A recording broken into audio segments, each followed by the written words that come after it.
Joining us via phone this morning, we're going to be speaking to TTUTA, and we have TTUTA's president on the line, Mr. Martin Lum Kin. Good morning, Mr. Martin. Hi, Mr. Martin. Good morning. Are you hearing me now? Yes, I'm hearing you. Good morning. Good morning. All right. How are you doing this morning? I am fine, thank you. Okay. I'm actually on the way to self-education consultation Okay. with people. There is a committee formed in violence, and we are launching the violence, addressing violence, utilizing the public sector model. Okay. Okay. Understood. And since you brought that up, let's go straight into it. We're talking about, school violence. We've seen a lot of videos circulating. We've seen a lot of reports about violence in school, but it's, students against students, students against teachers or principals, students against security guards. We've even seen violence where parents have, jumped into the scene to defend their children as well. Talk to us about, I guess, TTUTA's take on the school violence, what TTUTA, is thinking about when it comes to rectifying this. What are the solutions? This has been ongoing for many, many years. Yes, as you rightfully pointed out, students in violence and discipline is not a new topic. It's, it's not a new issue. It has been plaguing the system for many years.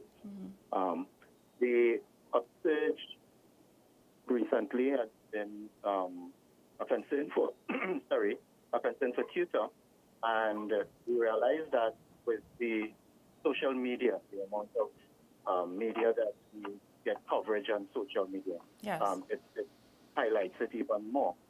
But it's quite worrying because it, as you said, it sometimes involves our teachers having to intervene, and our teachers having to get away from the classroom and classroom teaching, and even the other aspects of teaching in order to intervene. And any form of violence in school will worry our educators. It will worry tutors as well, too. And we feel that enough attention isn't being placed on it. Only when you get these upsurge and you get these incidents, then you hear about it. And then when it cools down, then the topic dies down. Yeah. Now, the approach that the ministry is taking, we take note of it.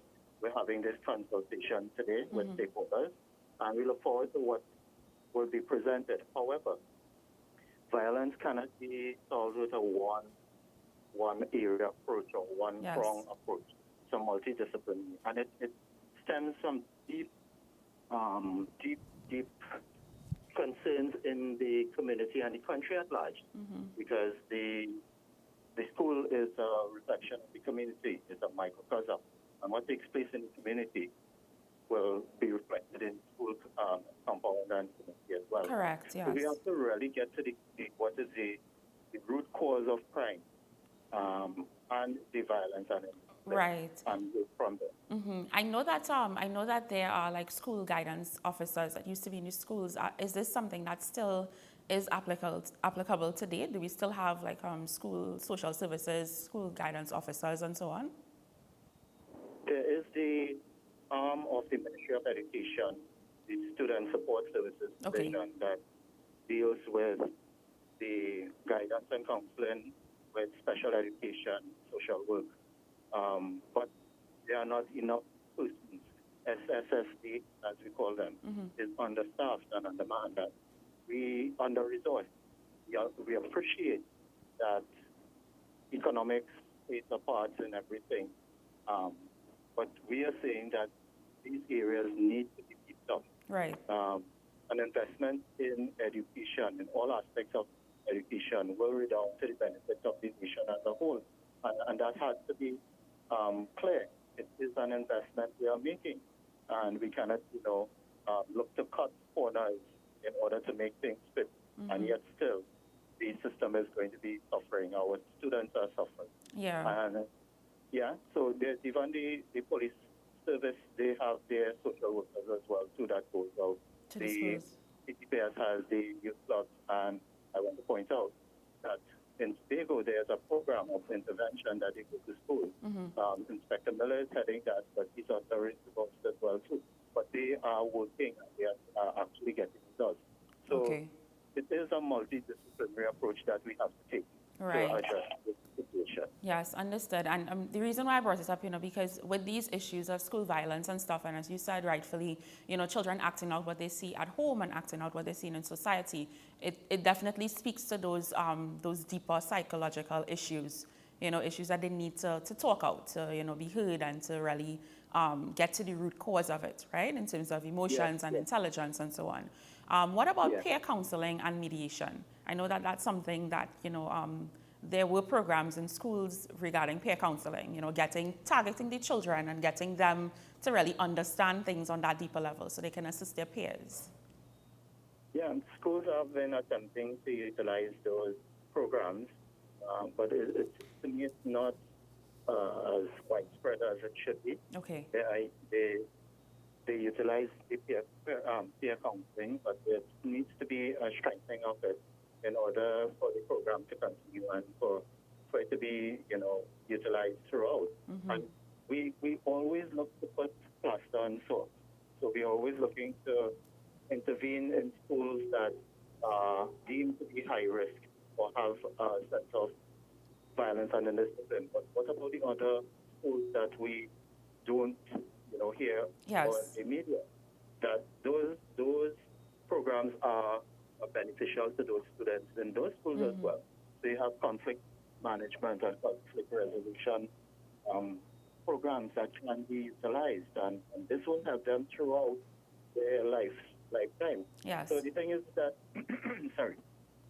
our education system is only concerned, mainly concerned with the curriculum, and we have these standardized tests that the children have to face at almost the end of their career, whether it's primary or secondary. And that has been the main focus of our education system.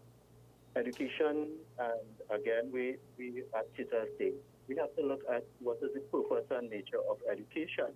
Is it just for to be certified and to face these examinations? Or is it for them to build their lives, make meaningful contributions to the country, and to nation building? And so if we think of it in that way, then we will place emphasis and importance on other aspects, the curriculum, those programs that will help the children to cope with life and lifestyle, and health and safety, mental health. That's another area that we in the country feel is a taboo, but we have to face it. People go through challenges with mental health, and we have to stop hiding, putting our heads in the sand, and feel that it will resolve itself or it will go away. But we have to face these things head on. Yes. On the same topic of school violence and intervention, we know that there are also outreach groups that have been going into the schools over the years, and I want to get TTUTA's take on it. We have groups such as DMAD, as Two Cents Movement, as Roots Foundation, and other groups who have been going and talking to these children, reaching them through art, through spoken word, through theater, and all of these different things. How does TTUTA feel about that? And is there some sort of welcome to them to come back into schools even more in a greater capacity? Yes, we do welcome any program, any group that can assist in building our children, building their self-confidence as well too. When children don't achieve and they lack self-confidence, they look to and they will gravitate to institutions. So like, for example, that will welcome them. And it is something that we have to look at. And we welcome that once they work with the Ministry of Education permissions to enter the school. And we have to be cautious as well too on inviting persons into schools. That we have to make sure that the persons are well qualified and would really seek the interests of our children, because we are not too certain of persons out there who may purport to be professionals but may have ulterior motives. Right. However, we do welcome any intervention that can assist our children Yes. in the future. Understood. Switching gears a bit, and we're talking now about issues that may affect students and teachers, from teachers from teaching in the classroom, students from attending classes. We've seen where in primary schools or secondary schools there are either sewer issues, there's structural issues that are hampering classes from being carried out, or even infestation. What is tutors' take on this, and what are the ways forward so that this does not hamper students from learning? Any issue of health and safety would be a concern for membership. And I want to point out the teaching conditions of our teachers are also the learning conditions of our students. Yes. And so whatever health and safety issues affect our teachers will effectively come back to the students as well as to the school. So we monitor that situation very closely. We have health and safety committees at our district level that are supposed to work with the Ministry of Education. And the Ministry of Education also has its health and safety committee, which I will say, I would have worked with TTUTA for the most part. So whenever we have,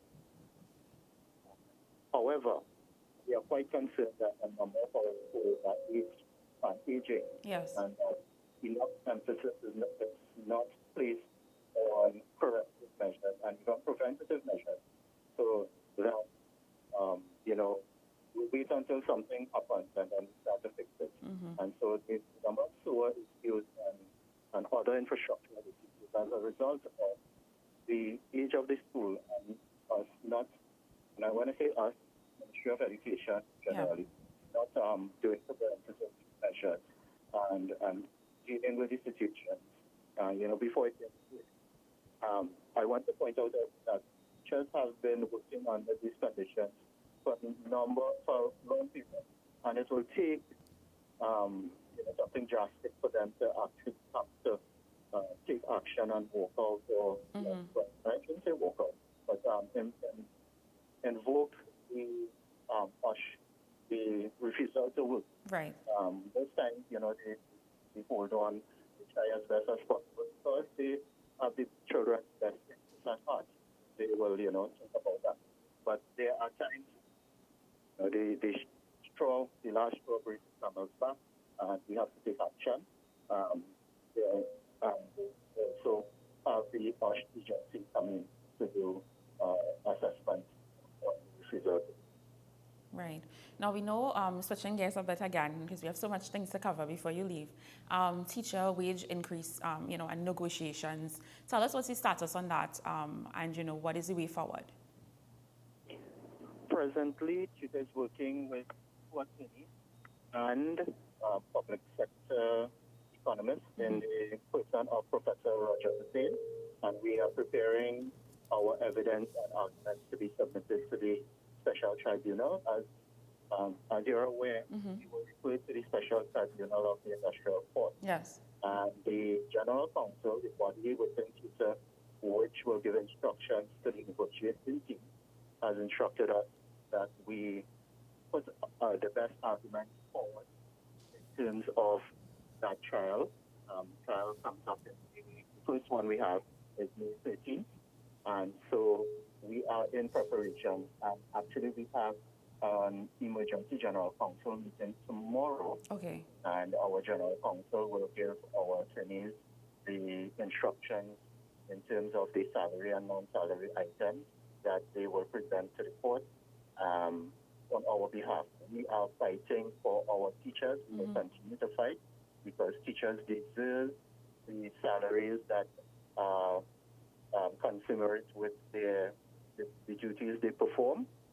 TTUTA believes and continues to fight because teachers contribute heavily towards national development.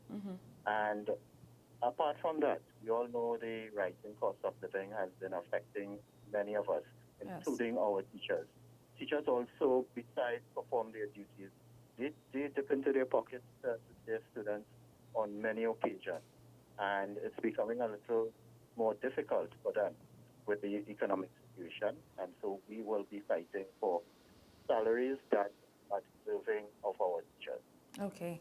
And lastly, before we wrap up, we have the S.E.A examinations coming up soon, before the end of the month. Does TUTA feel, satisfied in terms of preparations towards that? Even with these schools, these primary schools that may have been affected by issues, whether it's sewer or structural issues or pest infestation, do you feel confident that students have been given enough time to be prepared for the examination? Yes, we are confident that our educators, administrators will do everything in their power to ensure that the examination runs smoothly, that it's invigilated properly as well too. TUTA would want to encourage our members and our teachers to volunteer, because we are of the opinion that this is a voluntary procedure. Is that teachers will perform, educators will perform very voluntarily. It's not part of this because it's an external examination. However, we would want to have the examination run smoothly for the sake of the children. The S.E.A and other, this is a high-stake exam. Yes. It's a placement exam. And we are quite concerned of the pressure that is placed on our children, our parents, and especially our standard 5 teachers, and preparation for this. And I know there was a committee to look at the S.E.A as well too, and we look forward to the results of that, because we believe that our students at that age should not be enduring such pressure at that critical stage of their life. Right. And so we're really looking to see if there's an alternative method that you can use to have children go to secondary school.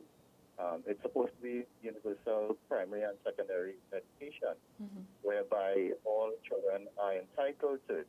I know places in secondary school is an issue, whereby you have to have this examination to have persons placed. But we are saying to the ministry that they need to address it at that end as well, to ensure that there are sufficient places at the secondary school, such that all children can get into secondary school, whether you have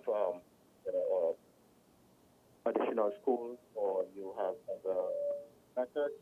We are saying that this placement exam places too much of pressure on the stakeholders there, and it really needs to be revised and put in the context of our children having better education and being able to contribute to society. So we are looking forward to that in terms of the S.E.A. Understood.